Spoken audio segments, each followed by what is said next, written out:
And welcome back to Dandelion Spirit Podcast, where we explore resilience through trauma. I'm one of your hosts, Donna, along with my older sister, Jewel. Hello. We've got an episode that we're going to break up into two parts because it's a little bit long, and we want to make sure we get to each point we're going to go over. PSA: our podcasts sometimes contain explicit content and might not be suitable for younger audiences, so listener beware.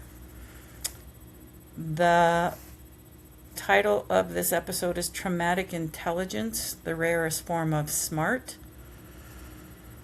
The idea came about from two psychologists who wanted to study post-traumatic growth, what happens specifically to people, mostly children actually, after growing up in abusive or neglectful households, being exposed to trauma at a very young age, how to navigate coping and survival skills from that very young age into teenage, into adulthood. And what they found was interesting. There seemed to be a pretty specific pattern. 10 key points that they came up with that all of these subjects that they studied seemed to have. They all fell under these 10 traits that seem to come out in adulthood and seem to be pretty embedded, like the brain had learned and formed that neural connection, and this is kind of how their personality continued to develop because of the traumatic environment they were in. So their main idea was that the human brain is not simply damaged from some of this hardship and trauma.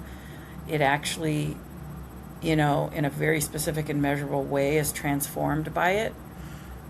And this is something they really wanted to measure more. So this is how they came up with those 10 points. And I know, Jewel, since you work with kids, I'm sure you see a lot of this in the school, or you have certain students that exhibit pretty specific traits that obviously have... Kind of a combination of both. We have a lot of trauma. But yeah, some, I would say more than others, when we go over them, sometimes it brings to mind a student who acts a certain way, and I'm like, oh, that really kind of fits into that definition, because they all react, as we all do, differently, to different things and different traumas. And some of it, if you're not familiar with it, it doesn't really, sometimes you have to point it out to people. Because they're not aware of it, because they grew up, I'm assuming, happy and healthy and in a reasonable, home, and have no concept of that. They're aware of it, but haven't really seen it, I guess, if that makes sense. Yeah, that makes sense. I mean, and I'm sure some of these patterns and traits we go over, you'll recognize in some of your students, I'm sure. Basically, the idea is when the trauma's over, it's not over, right? This is one of those key things they found out. The psychologists are Richard Tedeschi and Lawrence Calhoun. And there's a few studies on this idea. But the first point they talked about was when you walk into a room, walking into that room creates hypersensitivity. You can read the room immediately. You can sense shifts in energy. It could be a meeting, a party, a different room at someone's house for a gathering. I don't know. The idea that as soon as you walk into the room, you can feel what's going on. Does that make sense? Do you know what I mean? Yeah. I think they make it a big deal in movies where you walk into the room and everybody gets quiet. Or, you walk into the dance and the music stops. But you have an energetic shift. You can also walk into a room and a group of people and kind of get the vibe that maybe you don't quite fit in with the conversation, or, you feel off to you or awkward to you.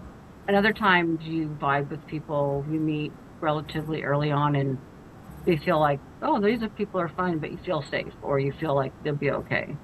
But yeah, it makes sense. Yeah, it's almost like when walk into a party for a friend or even an office party, and all of a sudden, immediately, you're like, this is not a very fun party. It's dead inside. However, you want to interpret it, I guess. But that kind of makes sense that you might learn early, 4, 5, 6, 7, 8 years old, how to read a room. Because it's kind of scanning for safety, maybe, if that's a way to put it. Absolutely, yeah. And the energy is, I think, the adult, maybe not always the parents, but whomever the caretakers are or whatever's going on. If there's, stuff going on there as a child, you need to know if they're in a good mood or a bad mood, if they've been Right. drinking or not drinking. You kind of have to get a vibe if that's kind of like how we did walk on eggshells because you never knew. Exactly. Exactly. Hmm. Second point is hyper empathy. I thought this one was kind of interesting. It's where you can pick up on micro expressions and changes in vocal tone. You scan for emotional data because that is going to analyze safety. Like we were just saying, got a knack for reading vocal tone and how tone can shift in people. I don't know about you exactly, but man, I can tell immediately. Um, and I can sometimes feel the energy, but I can guess the energy too by the micro expressions people throw out. They think they're subtle, or I didn't make that face. Yeah, you did. You know what I Yeah. mean? Or they'll do something they always do. They'll maybe look up briefly, or they have some mannerism that they're really not aware of that they do, or even a shift in body language.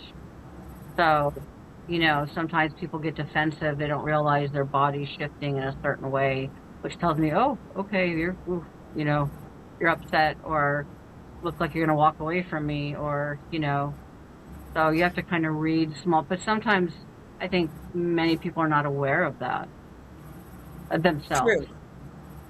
I think that's true. I think sometimes when I've had to say something like, you don't need to yell at me, I can hear you just fine. And then they yell at you, I'm not yelling. Yeah, you are. Or, um, why'd you roll your eyes at me? I didn't roll my eyes at you.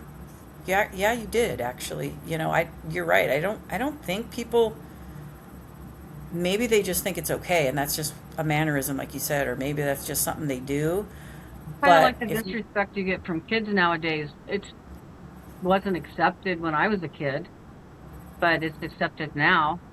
So yeah, maybe the rolling of the eyes is something that people ignore or dismiss, where back in the day, for lack of a better way to say it, you would get corrected, don't make that face at me, or you'd get smacked, or you'd get reprimanded. Where yeah, now it's like, whatever. It's just, it's not a big deal. She does that all the time. yeah, I agree. And I'm tuned into stuff like that. I can immediately tell if someone doesn't want to talk and they're in a hurry. I can immediately tell if someone's having a bad day. Um, Vocal tone for me is a big one because dad was a yeller. Yeah. Um, I, They said, "Who's your I, dad?" I said, "Fred Flintstone." yeah, yeah. I mean, it He, just was always at the top volume for some reason. Maybe because yes. it was his way of intimidating or bullying, but just very much, you know, loud. You could tell in a second at the dinner table or something if it was going to get nasty and you wanted to be really quiet. I mean, like you were saying, sometimes you'll sense his mood when he comes home. It was always like, you going to yell at the dinner table because that last word you just said. Yeah, I don't know. Or That God forbid you eat or don't eat or something. I don't know. Anything, ex- really. exactly, exactly. Number three, you're an exceptional problem solver. Kind of shouldn't be much of a surprise to trauma survivors. You don't freeze, you adapt. Psychologists term this stress inoculation. You develop early adversity. And I like the way that they say stress inoculation because the stress leads to uncomfortable, deregulated, not safe, et cetera, et cetera, et cetera. So if you're going to inoculate it, if you're going to figure out how to adapt and move around it, yeah, you're navigating stress in order to maintain safety or in order to figure out where and what is safe. To And if you're survive. secure, Yeah. yeah, survival. So if you're 6 years old trying to do that, what kind of repatterning, actually, it would be more new patterning in the brain if you're only six. What's the brain going through, right? You learn a language by continuing to absorb it, and then the brain tucks it away. So it's not like you 100% get rid of it at some, if you're 6 years old trying to navigate, you know, through this survival highway, that pattern's going to stick. That pattern, that connection is going to stick, and you'll always remember it. Hopefully, you won't have to use it the rest of your life, but you should never have been exposed to it to begin with at 6 years old, right? I mean, I mean, six was, yeah, but yeah. So, yeah, I mean, I think that's part of growing up is having parental management with certain obstacles or stress that allows you to learn about yourself, how to regulate and how to manage those things. Or we didn't have that because our stress was, the call was coming from in the house. So, I tend to move through things in a different rate than other people because they're overwhelmed by it. And I know the only way out is through, for me. So, and I tackle things in a different way. I always prioritize one thing at a time, and I'm very efficient at what I do. But I do it very quickly or more quickly, which is not the right way to say it, than my coworkers or than people I'm around or people I've been around in a situation where you get in a car accident or something like that. So that had to have been from avoiding being punished, but also, you know, there's times that that didn't matter what getting quiet, doing being compliant. I like to hide a lot. My mother delighted in pointing out where I hid, and it was yeah, just fun and games. But, you know, I don't know if it was because of my personality, but I tend to get even more of the corporal punishment, but I didn't comply. So that was part of the problem, you know. yeah, But getting back to the problem solving, I assess people's personality pretty well too. I can kind of tell if you're this or that. And people will say, wow, you were kind of right from the start. I don't want to say, well, my life depends on it, but I still have that sense of, I need to know if that person's trustworthy without trusting them right away, get a sense for things. I just, because I need to work with everybody and some people I need to be more guarded with and other people. So I still do that assessment when I meet people that I think the average person doesn't. I think the average person meets people and gets to know other people. And like I said, I go through that process much more quickly because I need to kind of feel like I know where people are at or understand them. So, yeah, I've got a lot of moving parts at work, but it's the same thing with meeting new friends, new people. I'm the same way. I kind of move through the crowd. I'm not a mingle person, but I want to kind of touch base with who's there and get a feel for kind of what they're. You can get that out of a short conversation sometimes, or just hi, I'm so and so's friend invited me, and how they respond to you or whatever. But yeah, I definitely need to get the energy of the people around me because sometimes people are the problem as well than just an actual situation. yeah, for sure. And it's like reading the room. We go back to the energy thing. Sometimes Right. you can tell, you don't trust, but you can tell right away that maybe it's okay. But like the problem solving, I absolutely never think of a problem as a problem. Part of me is like, no one's coming to fucking help you. So what do you do? That's how I always think. That's kind of how I raised my kids or tried to teach them from little. You have to think of it like no one's coming to help you. Yeah, but mom, well, I can't afford AAA. So we're not going to rely on AAA. We're going to learn how to change the tire on our own. Or, well, how do I, defend this grade with this professor? Well, what do you think is the most important part of your project, your paper? That's what you stand behind. How do you? It's really not so much problem solving. It's kind of like, all right, let's figure this out. There's got to. I never hesitate. Work is a good example too. With different personalities and different levels of experience and different, means, I always think, okay, let's tackle this. Like, yeah, but I don't know, and it's okay. We'll figure it out. It doesn't stress me out. It's just the opposite for me in terms of like that adaptability part with problems. I'll solve it. Give it to me. I have no issue with accepting it, confronting it, fixing it. But yeah, I'm the same way with people, though. Like, I'm not going to trust you right away, but I'm going to try to figure you out right away, because if you do become the problem, I want to be Right. able to cut you loose. I think the Not problem solving is more stressful when you're younger because you have a job to do, a chore to do, a task to do. There's an expectation. So if you don't know how to accomplish that, whether it's doing laundry or whatever it is, I mean, you've got to figure it out. And again, like you said, there's no one there to help you. And the expectation's there. And it's on the other side of the expectation if it's not done. So, I mean, it, so we would figure out ways to get to the store or get the clothes washed or get the thing handled because the other side of it was just not what we wanted to do. no. It was always punishable. You could do the right thing and still get punished. So why would you even risk not accomplishing what was asked? Because then, that's an even worse. Then they took it personally or something, an odd way to say. Excuse me.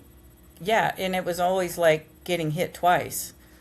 Mom wouldn't tell you what the expectation was, even though you knew it had to be perfect. But she'd expect you to do it in a certain amount of time and perfect, and you'd get her wrath or her Yeah, with weird no training, things. no modeling, And no no, nothing. right. And then wait till your father gets home. So then for the rest of the day, you're like, fuck. So I survived mom and kind of sort of skirted around. Now I got to survive dad. Do I sleep tonight at all? Like, do I stay awake tonight? What if he Because, comes home in a good mood, though? right. It Right. could swing everything. Yeah, Horrible I things. get that. The the emotional navigation needed at 7, 8, 9, 12, 15. I still feel like I'm trying to heal from some of that shit because it feels like I'm on a merry-go-round, and I should be older and over it and know everything about it and be able to deal with it by now. And I still bump into walls sometimes. But anyway, number 4, they found that these people who survive trauma, that they're students of human nature. You see actions that others can't recognize. This becomes essential to your well-being. You have developed a genuine cognitive response.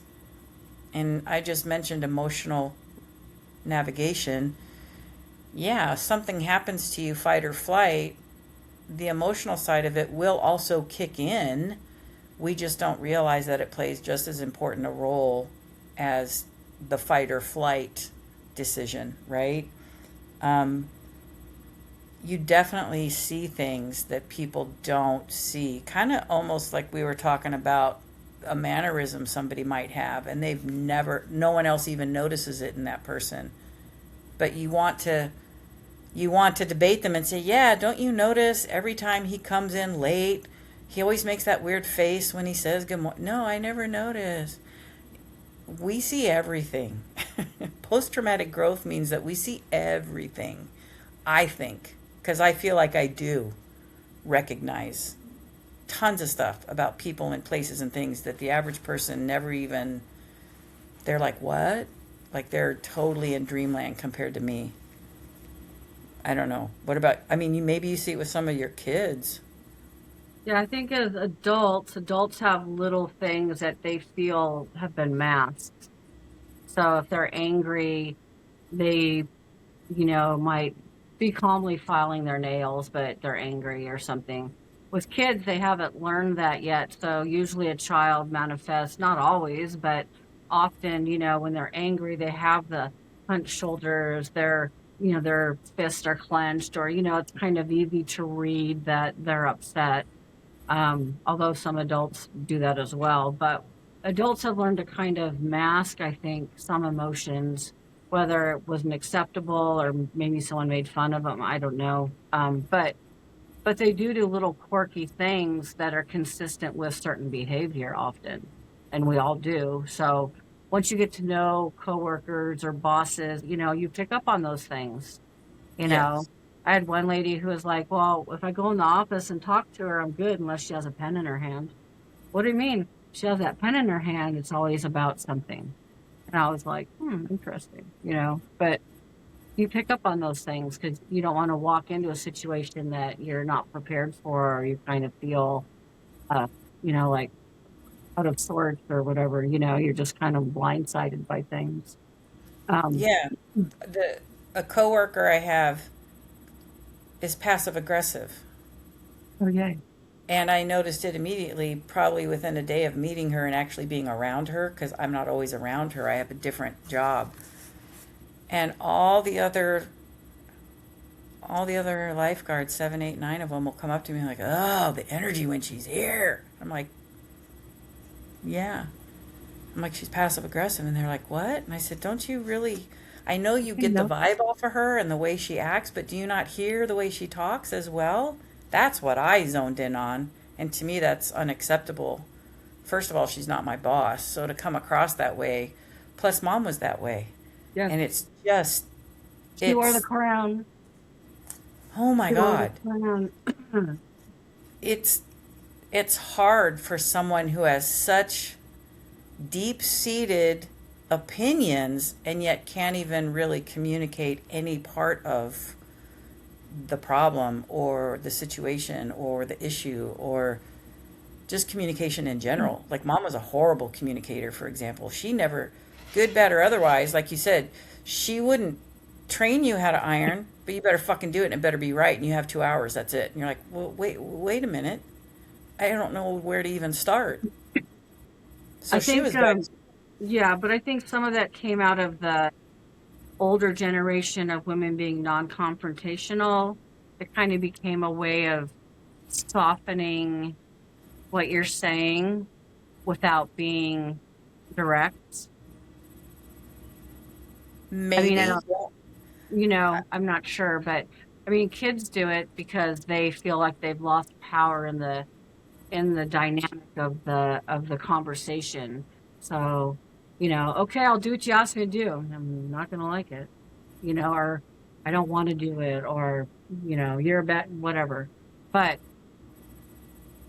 that's a little bit of a different dynamic. But then again, you have a voice. Advocate for what you want. Advocate. You're that unhappy. Why? What's going on? Right, Whereas an adult, I'm like, you're an adult. You can't communicate with me. You have right. to do this underhanded, back. Oh, I'm not. No, but you are. My mom trained me well. So extremely well. I mean, I tell people I had asshole training with my father. So you got to Mm, be a bigger asshole. right. Just kind of. Yeah. But that Mm. it's true though. Like I totally picked up on the passive aggressive people in my life throughout the years. So, like immediately, I'm like, say what you mean. Like you got an issue, come to my face. How old are you? No, Are you if they had a mouthful of shit, no, they that that part of that. I think they want to, but for some reason, that directiveness, that communication, that sometimes can be uncomfortable. I think they're trying to avoid it, and it comes out in that other form, you know, but my I'm the opinion. But opposite. Yeah, I'm the opposite though. As a post-traumatic growth person, for example, now I really don't trust you because you can't even communicate to me as an adult. It doesn't matter how I take it, good, bad, hurt feelings, whatever. If you're communicating with me, I'm at least going to have a level of respect for you because we're talking like adults. Or you're going to highlight something I wasn't aware of. Okay, that sucks. All right, I'm No, tell sorry. All me. right, thank you. Well, People can't talk yeah. like they. I just worked with a girl that had the hardest time, and would go to my boss, and my boss is like, she's simply explaining the expectations of the job. She's simply explaining, pointing out things that you need to adjust for the. Like, I wasn't being unkind to her, but I was being direct, and she just had the hardest time with it. I mean, just in tears about it. And I was like, what is the deal? I mean, but Wow. they're not, the younger kids are not used to it. I say kids, I mean, I'm older. So a kid to me can be in their 40s, but they have a hard time with it. I mean, you give them a directive, and they kind of like, did you just tell me? Yes. And they're just kind of like, kids are the same way.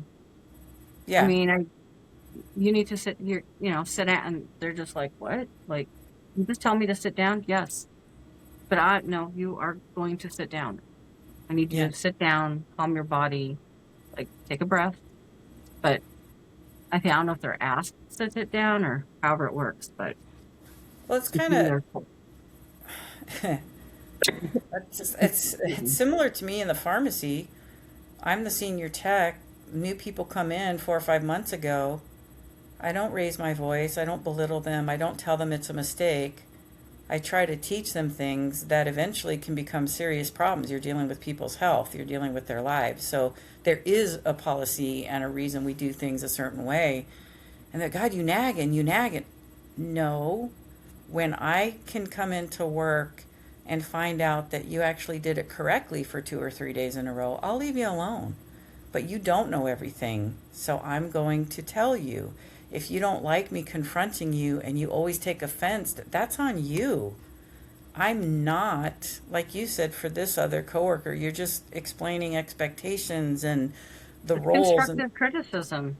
It's not yeah, mean or vindictful. And I mean, I even tried to balance it out with, you know, telling her, this would work better because this and this, we found that this works better. Like, just, she just was appalled, or I don't know.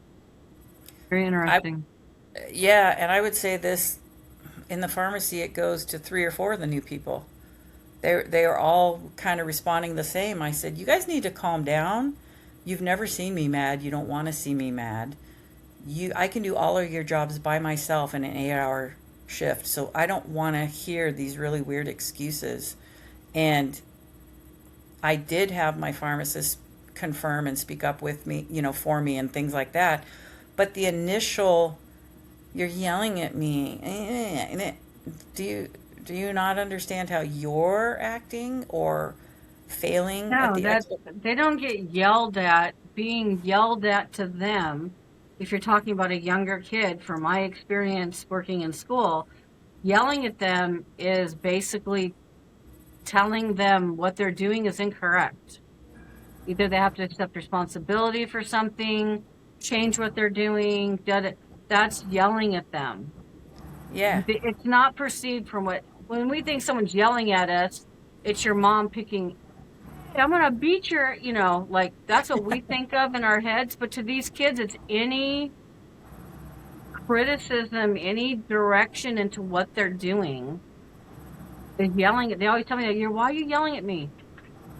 My voice isn't even raised. Like, what do you, and What it's are you that talking I'm about? telling them they're not allowed to do that, or they cannot do that, and they have a very hard time with that. Very hard time. Yeah, my colleagues are all Mm. 25 years old and younger. Oh yeah. So And they, you know, it's kind of funny. Like, I'm really telling them they're wrong. You're not wrong. I'm reminding you how it should be done. I'm reminding everybody. When I say the word everybody, that even means my senior tech Yvette. She might need reminding too. We do forget things. That's human nature. It's okay. But God, you notice everything. Yeah, I fucking do. I um, do notice everything. You're a And Virgo. it's part of my makeup. I'm so sorry. But when you keep doing it wrong at work and makes my job harder because I'm the person who comes in after you, I'm sorry, I'm going to keep bringing it up. Wah.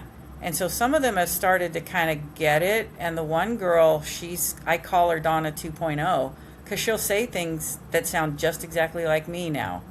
I said, aha, you've been here long enough now. That kind of bugs you too, just like it bugged me. And she'll look at me and she'll kind of smile, and I'm like, but you gave me shit. You were very disrespectful in the beginning. You Oh didn't yeah, want.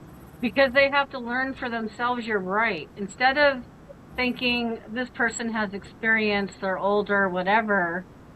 No. Well, I heard what you said. I'll try it. And if it works, I'll do it. It's like that kind of attitude. Yeah, So, yeah, crazy. if I looked more like a mom and less like a grandma, well, I wonder which kids would respond to me differently. Huh. I never thought of Yeah, it very that way. interesting. Yeah, it makes a difference for some reason. Interesting. Yeah, Huh. Okay. I'm going to have to think on that one. yeah. It's um, Number 5, highly developed sense of self reliance, of self sufficiency. Your brain internalized resourcefulness, confidence becomes the default because reliance on support wasn't there. You build solutions independently. Boy, is this true for us and the way we navigated life that was not taught to us in any way, shape, or form. Like I was saying earlier, no one's coming to help you. I learned very early how to try to take care of myself, not only like physically, even hygiene, but how to hang out with the right people at school during recess in second grade and how to figure out how to get, oh man, yeah, the navigating life without it being taught in any way, shape, or form. Not good. The self reliance is a pretty big burden to put on someone who's 9 or 10.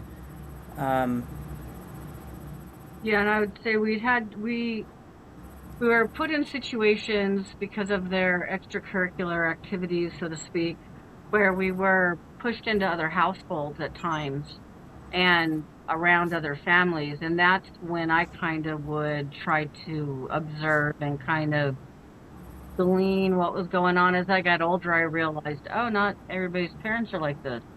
You don't get spanked or this or that or whatever.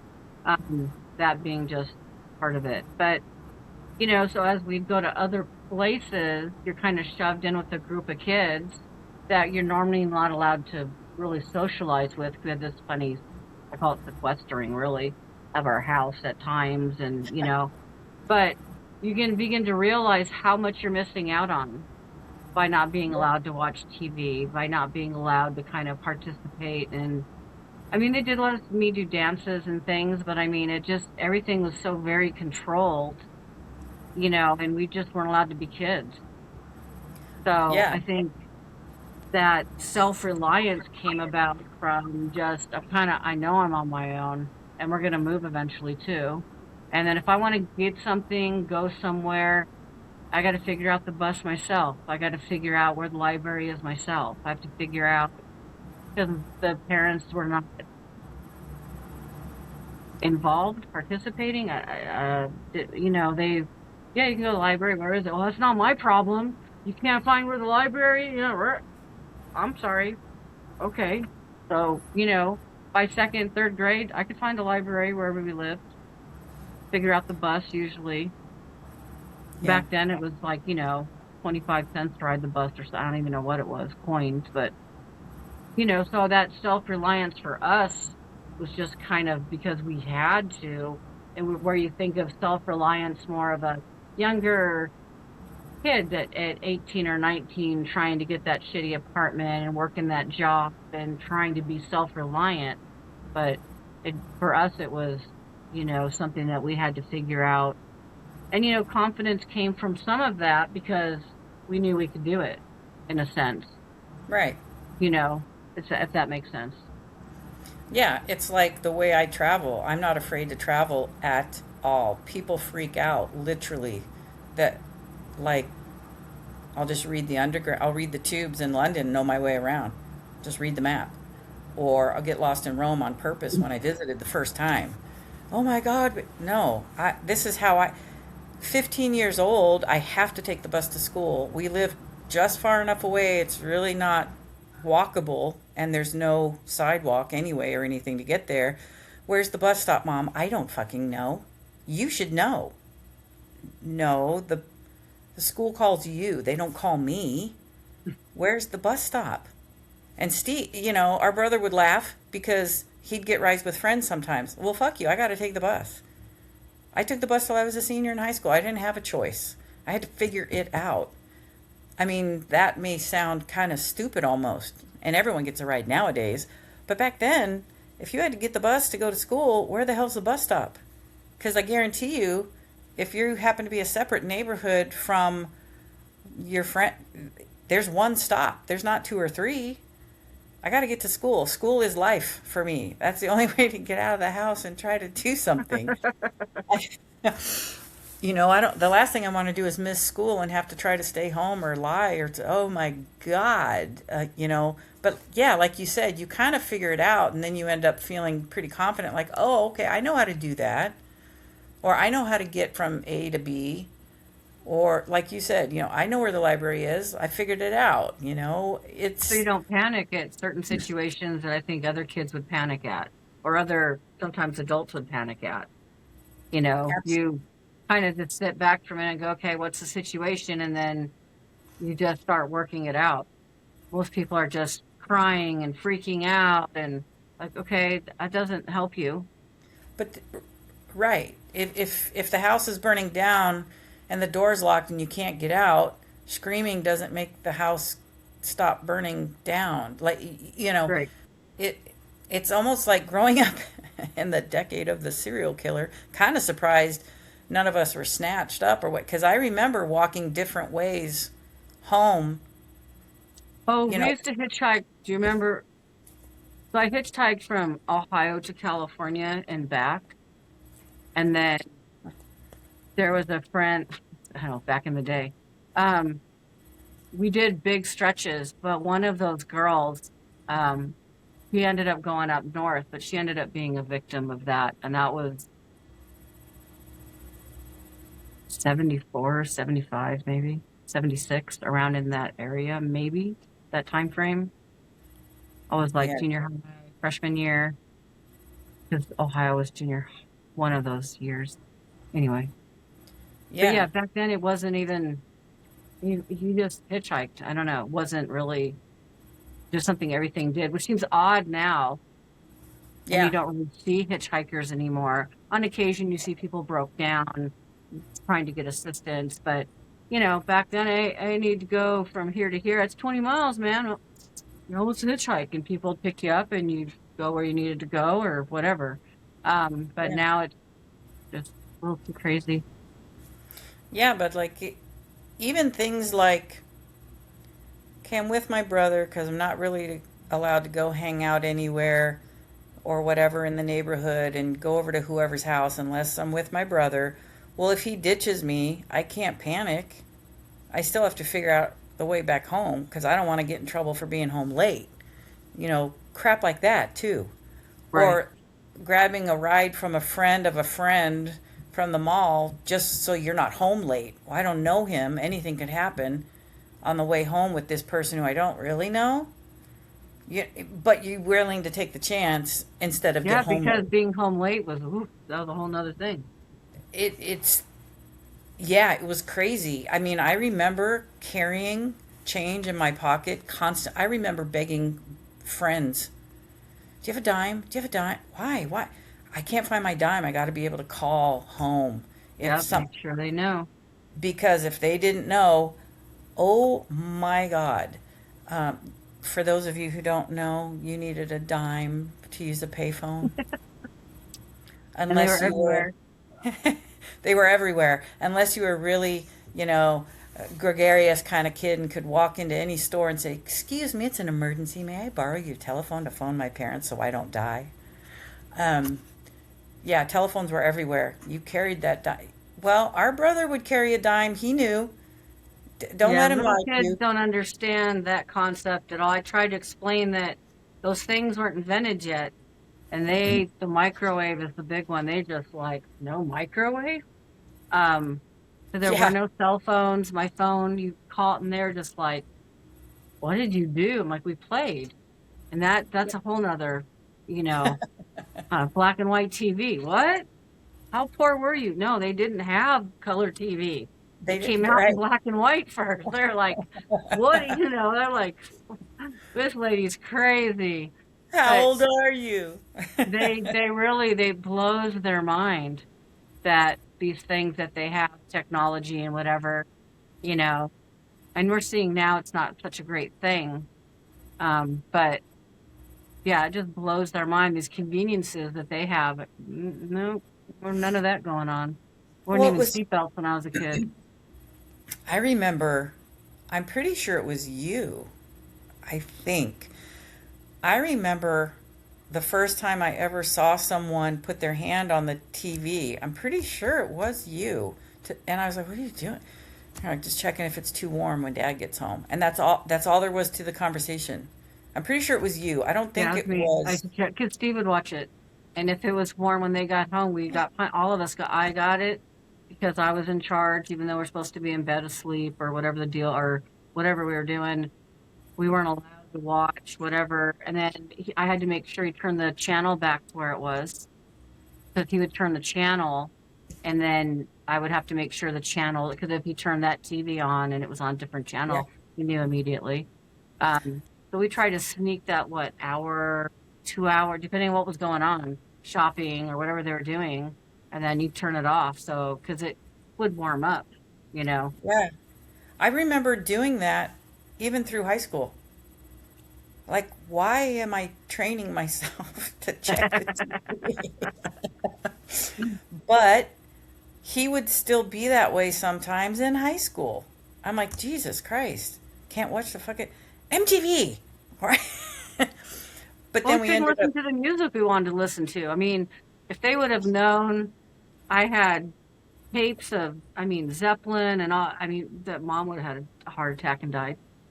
Could have died. I mean, I know some of the bands because I would kind of enter like Captain and Tennille. They liked that band, so I could listen to that band. right. Mom liked CCR, so I could listen to CCR. But oh man, Aerosmith. Whew. Uh, I, and so I had to sneak, but also it put me out of the loop of music. It was a struggle to kind of listen. Sometimes my friends think, who the hell is this? Like, right. but um, I never understood that either. Like why they had to censor No. the music that way. I mean, I get rock and roll was in the early, 70s was different, but I don't know. I mean, part of me is Well, I I was still listen to confused. music, you know. Yeah, I think of music almost like food. It's a bridge to friendship sometimes, you know. It's an easy way to I mean, Steve figured out how to be able to go where he wanted to go with certain friends and do what he wanted to do. He kind of figured out how to talk to mom and how to, you He had more know, privilege though. true, I mean, he could although talk her into stuff. We could do something similar. She'd say no. I very mean, I was a true. 4-H for crying out loud. She'd be like, I don't know. I'm like, what? Like, well, we're not trailing it. We're not. So I did, do all that by myself, but and have the adult to say, this is the adult and this is what we're doing. And like, Right. sometimes I'm like, you're not even going to show up. Like, oh, okay. Yeah, I mean, a simple thing as getting on the bus to go to sectionals for volleyball. Well, I'm not giving you a ride. Okay, I'm self reliant. I've learned this since age 5. Okay, what do I do? Well, Jesus, we made, I can't even get to the bus for the game, for the championship game. You're going to deny me that much support? Well, guess what, bitch? I've learned how to do this since I was 5, so I'll figure it out. Yeah. But that's pretty cruel when you think about it, having to learn how to navigate that kind of stuff as a kid. That I still sucks. do it as an adult, though. Yes, me as Excuse me. I do as well. Yes, for I mean, sure. when I had car trouble with my older car, I walked home one day, and Yeah, people were shocked I didn't sit and wait. I'm like, I have someone that can look at it, but tomorrow, and then yeah, but you walked. Yeah, it's a couple miles, but I mean, it just was inconvenient. I don't know. It's just, I walked home, like, right. and people are just Yeah, like blown away that I did that. I'm just kind of like, okay. I arranged for a ride to work the next morning. I think I walked one day and then whatever, and then we figured out whatever was going on with my car, and that was resolved. But it's like, you walked, huh? I mean, they were just blown away. yeah, And I'm like, well, that seemed to be the best option at the time. exactly. And they were just kind Crazy. of like, well, why didn't you call? So who am I calling? Who am I? Who? I myself? What am I like you said, you can't afford AAA. You can't, Right. so some Mom of will the just hang up options make on you. perfect sense. Mom will just hang up on you. Can't call Yeah. mom either. Call your mom. Why the fuck would I call her? My dad would ask, why are you calling my house? Yep. Unbelievable. Yeah. It's Those people anyway. that want to take showers. That's a whole nother episode. Well, Right. if any of these points resonated with you guys, make sure you tune in next time because we're going to have episode 2. There's 10 points to go through, and we went through 5. So that's why there's going to be a part 2. And any questions, comments, or concerns, you can always leave a comment below or send an email to dandelionspiritpodcast@gmail.com. But thanks for joining us. And until next time, remember to make today your peaceful day. Protect your spirit. Absolutely. See you next time.